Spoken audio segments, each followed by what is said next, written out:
오늘 하나님의 말씀 마가복음 10장 46절부터 48절 그리고 52절의 말씀입니다. 같이 봉독할까요? 시작.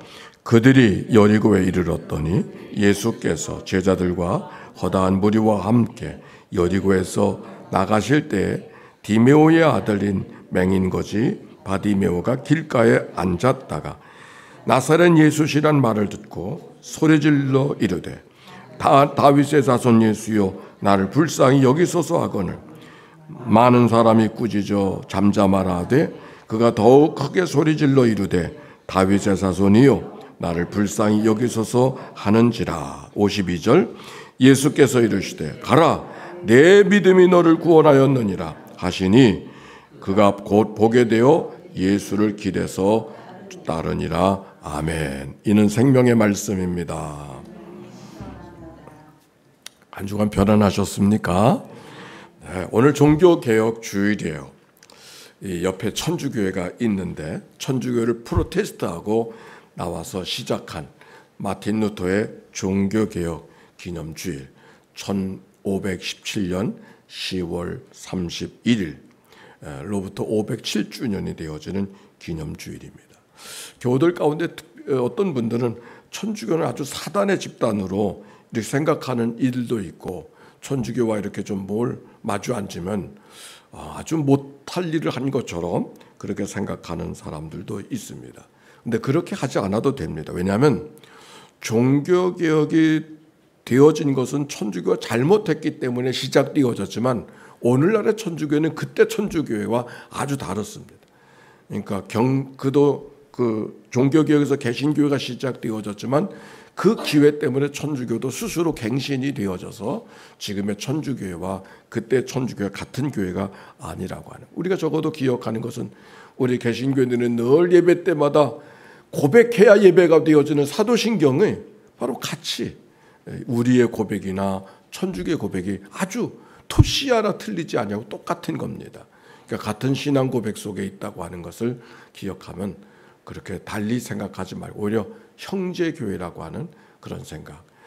그 집에서 나왔으니까 거기가 형님이시고 우리가 아우 된다 생각해도 뭐 크게 잘못은 아니라고 생각합니다. 자, 종교개혁자들에겐 세 가지 중요한 강령, 캐치프레이즈가 있어요. 세 가지가 뭔지 아세요? 오직 성경으로, 오직 은혜로, 오직 믿음으로. 다 같이 한번 해봅시다. 시작. 오직 은혜로, 오직 믿음.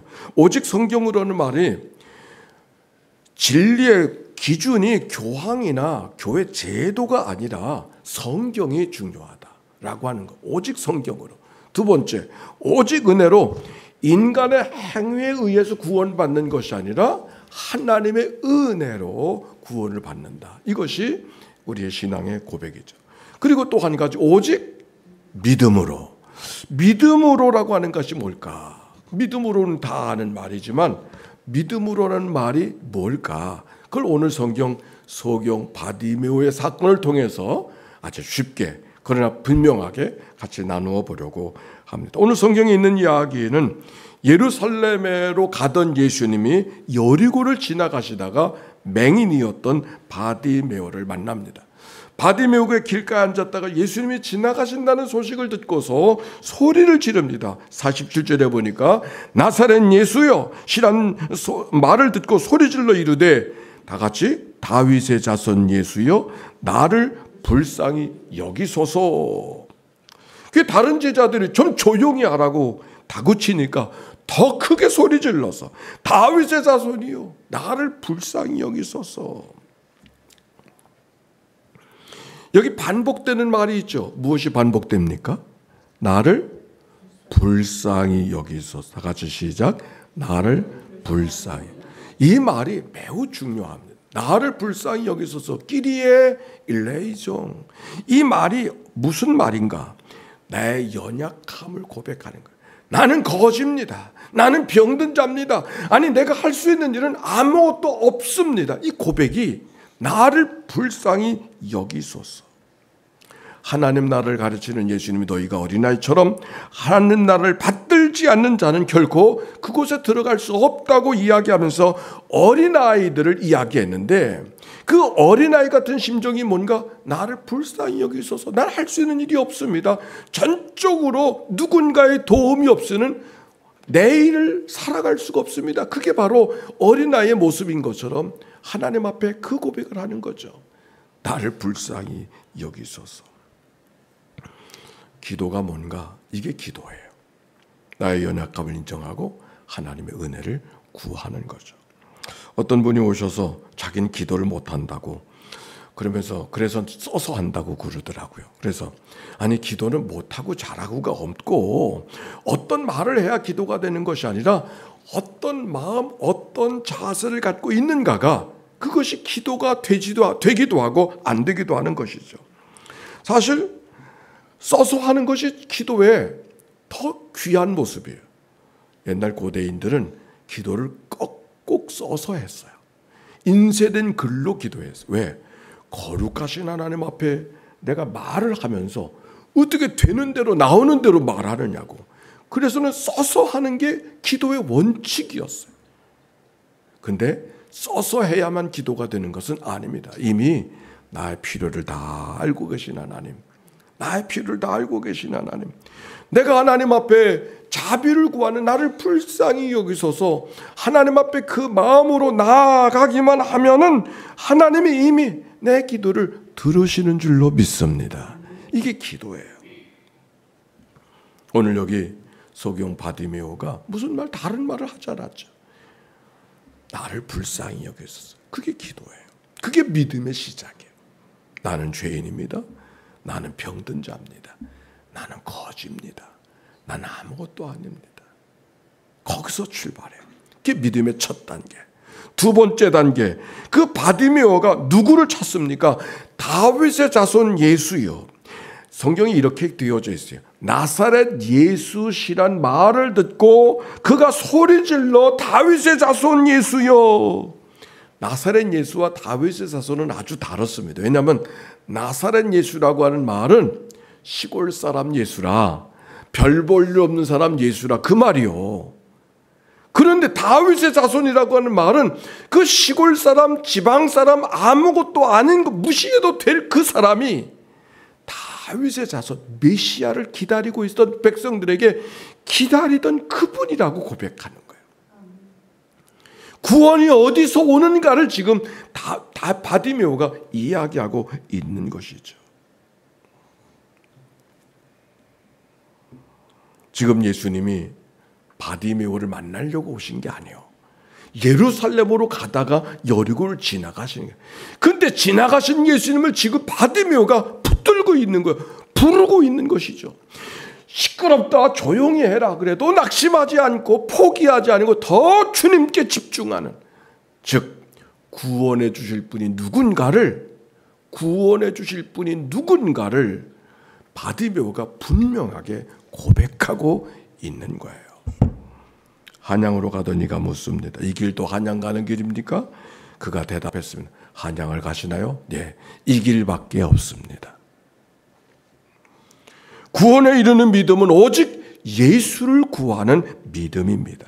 이 예수는 진모퉁이에 머릿돌이 되었나니 다른 이로서는 구원을 얻을 수 없나니 천하 사람 중에 구원 얻을 만한 다른 이름을 주신 일이 없느니라.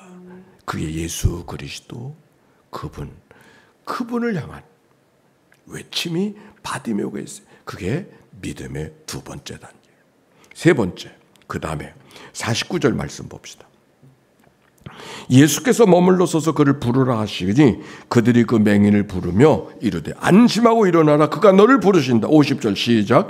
맹인이 겉옷을 내버리고 뛰어 일어나 예수께 나오거늘. 겉옷을 내버리고 뛰어 일어나. 맹인이 뛰어 일어나는 거 쉽지 않습니다. 맹인은 뛸 줄 모르는 사람이야. 보이지가 않으니까. 근데 어떻게 뛰었어요? 근데 이 사람은 뛰었어요. 그게 믿음인 것이죠. 뛸 수 없는 사람이, 움직일 수 없는 사람이 뛰어 일어나는 거. 겉옷을 내버렸다 그랬어요. 이 겉옷의 상징이 거지인 것을, 거지 행색을 보여주는 모습이 아닙니까? 여기도 많은 사람들이, 노숙인들이 있는데, 노숙인은 벌써 겉옷을 보면 알잖아요. 겉옷을 보면. 제가 조금 아까 한번 이 말씀을 실현해 보려고 저 교통센터에 의자에 한번 누워봤어요. 참 편안하더구만. 이게 편안하게 만들었어. 가방 놓는 데는 배기하기 딱 좋고, 의자와 의자 사이는 아무것도 없어 편안하게. 왜 사람들이 거기 이렇게 많이 누워 있을까를 생각해 보니까 기가 막힌 자리가 되더라고 보니까. 근데 이 거지는, 여기 바디메오는 겉옷을 내어버렸다고 하는 것은 지금까지 살아왔던 삶을 내던지고 주님을 향하여 새롭게 달려가는 상징적인 모습인 것이죠. 여태까지 우리가 제자들의 이야기를 지난 주간 계속해서 이야기한, 제자들은 뭐예요? 자기 옷을 버리지 못하고, 자기 생각을 버리지 못하고, 예수님이 가자 그래도 자기 생각에 붙들려 살던 사람이 그 제자들이 아닙니까? 그러니까 자기들의 영광을 구하는 그 모습. 그러나 여기 거자는, 그가 뛰어 일어난다는 것은 모험입니다. 무슨 일이 일어날 줄 알고 어디에 부딪힐 줄 알고 일어나는 게 아니죠. 그러나 뛰어 일어났다. 길게 얘기할 수가 없어요. 그러나 중요한 거 한 가지가 있어요. 뛰어 일어나게 됐다는 말씀 속에는 어떤 말이 나온 거니? 예수님이 그를 부르셨다고 하는 거예요. 그냥 뛰어 일어난 것이 아니라, 아니 왜 뛰어 일어났어요? 부르셨기 때문에. 믿음이 뭔가? 세 번째 단계, 하나님의 부르심에 반응하는 것. 그냥 뛰어 일어났다고 하는, 말로만이라도 몸을 움직였다고 하는, 삶으로 자기를 고백했다고 하는 게 중요한데, 삶으로 고백했다고 하는 것은 그냥 고백이 아니라 하나님의 부르심에 반응하는 거예요. 예수가 너를 부르신다 하는 부르심의 소리를 듣고 뛰어 일어났다, 반응을 했다. 너희가 그 은혜를 인하여 믿음으로 말미암아 구원을 얻었나니 이것이 너희에게서 난 것이 아니요 하나님의 선물이라. 뛰어 일어나, 반응 앞에. 믿음의 세 단계를 벌써 다 이야기했어요. 첫 번째, 나를 불쌍히 여기소서. 나는 거지입니다. 나는 병자입니다. 나는 죄인입니다. 내가 할 수 있는 일이 아무것도 없습니다. 두 번째, 다윗의 자손 예수요. 예수, 구원해 주실 분은 당신뿐입니다. 그리고 주께로 향하는 모습. 세 번째, 주님의 부르심에 겉옷을 내버리고 뛰어 반응하고 그를 따라가는 자의 삶. 그게 믿음의 삶의 모습이죠. 이제 예수님이 말씀하십니다. 52절이에요. 다 같이 시작. 예수께서 이르시되 가라, 내 믿음이 너를 구원하였느니라 하시니 그가 곧 보게 되어 예수를 길에서 따라서 합시다. 내 믿음이 너를 구원하였느니라. 믿음이 구원했다 그랬어요. 근데 그 믿음이 구원받아서 그 결과가 뭔가? 그가 보게 되었다고 했어요.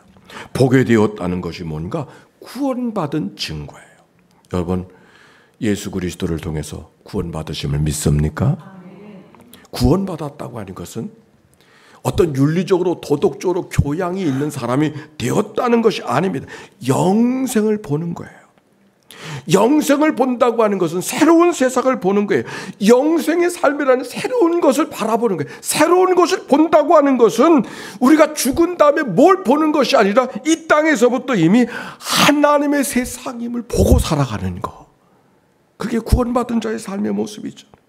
이 땅의 창조의 질서 가운데 일어나는 수많은 일들을 바라보면서, 자연 초목을 바라보면서 인간과 인간의 만남과 사건을 통해서 하나님이 하신 일들을 기억하고 그 놀라움 속에서 반응하면서 기쁨으로 반응하고 감사로 반응하며 살아가는 삶이 영생의 삶인 것이죠. 보게 되었. 오늘 성경 여기 보게 된 바디메오가 길에서 예수를 따랐다는 말은 다른 삶을 살게 되어졌다, 구원받은 자의 삶을 이야기합니다. 어느 날 어느 한 형제가 이번에 초청한 형제가 되는데 자기는 예수를 많이 믿는 사람을 핍박했던 사람이라고 이야기해요. 특별히 자기 부인을 매우 핍박했던 사람이라고. 근데 성경을 한번 봐야지. 그리고 성경을 한번 펼치는 순간 첫 장 첫 절 하나님이 천지를 창조하시니라. 그 말씀 앞에 그분의 표현에 온몸에 전율이 와서 하나님이 세상을 창조하셨어? 그는 자기가 불교 신자였고 부모님이 불교인이었고 자기는 불교적인 전통에서 자랐다고 그랬어요. 근데 성경을 펴는 순간 하나님이 세상을 창조하셨다는 말씀을 들었을 때 온몸에 전율이 왔다고. 그래서 그 성경에 눈을 뗄 수가 없어서 줄을 쳐가면서 탐독해가면서 성경을 다 읽었대요. 3개월이 걸렸다고. 그가 이곳에 왔어요. 그리고 이번에 초대된 사람 가운데 한 사람이 그분이에요.